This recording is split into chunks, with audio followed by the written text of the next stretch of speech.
अस्सलाम वालेकुम, this is Ibrahim from IQ school of finance.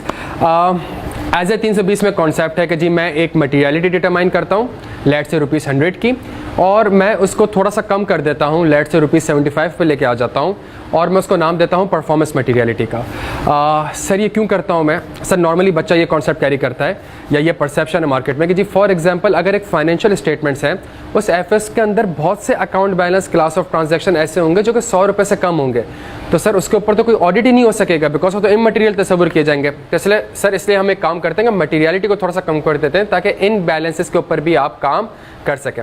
Sir ये नॉर्मली एक गलत कॉन्सेप्ट है। क्या मिस्ट्री है, क्या रीज़न है, क्या साइंस है कि हम मटीरियलिटी को कम करते हैं और परफॉर्मेंस मटीरियलिटी डिटरमाइन करते हैं? सर आए इसको समझते हो, लेकिन इसको समझने के लिए आपको मैं 4 से 5 आइजाज को लिंक करवाऊंगा, तो थोड़ा सा अटेंटिव रहिएगा। सर फॉर एग्जांपल आप दफ़ा करें कोई परफॉर्मेंस मटीरियलिटी भी है, आपके पास एक ही मटीरियलिटी आपने डिटरमाइन करी ₹100 की, एंड फॉर एग्जांपल जब आपने ऑडिट परफॉर्म किया तो आपको एक अनकरेक्टेड मिस स्टेटमेंट आइडेंटिफाई हो गई ₹80 की। सर आप क्या करेंगे? सर हम क्लीन ओपिनियन देंगे। सर क्यों क्लीन ओपिनियन देंगे? Because sir the miss statement is not material.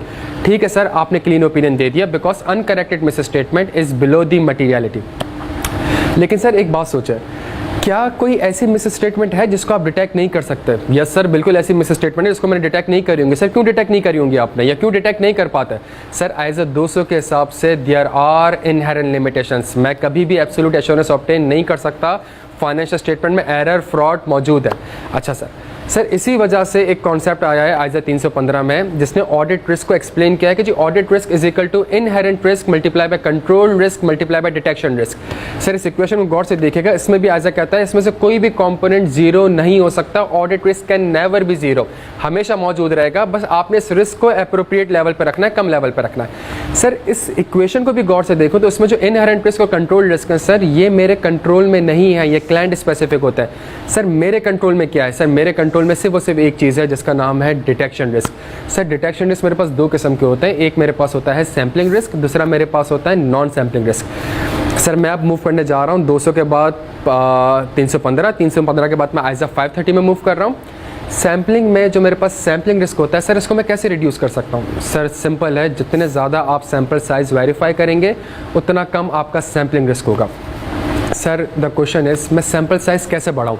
Sir sample size मैं तभी बढ़ा सकता हूँ जब मेरी मटीरियलिटी कम होगी सर, और मटीरियलिटी जो कम होगी उसको मैं नाम क्या देता हूँ? उसको मैं नाम देता हूँ परफॉर्मेंस मटीरियलिटी का। सर अब इस पूरी इक्वेशन को गौर से देखें सर, आपके पास मटीरियलिटी है ₹100, आपने क्या काम करा सर? आपने इस मटीरियलिटी को थोड़ा सा कम कर दिया, लेट से आप ₹75 पे लेके आ गए।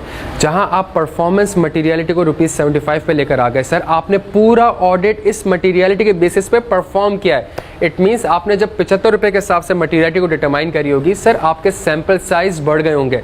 जब आपके सैंपल साइज बढ़ गए होंगे तो आपका डिटेक्शन रिस्क थोड़ा सा कम हो गया होगा। जब आपका डिटेक्शन रिस्क कम हुआ होगा तो ओवरऑल ऑडिट रिस्क आपका कम हो गया होगा, और जब आपका ओवरऑल ऑडिट रिस्क कम हो गया होगा तो एक प्रोबेबिलिटी और एक पॉसिबिलिटी के जी aggregate of uncorrected misstatement और अनडिटेक्टेड मिस स्टेटमेंट कहीं मेरी मटीरियलिटी से एक्सीड ना कर जाए। That is the logic behind to reduce the level of materiality and calculate और determine the performance materiality. Thank you so much sir.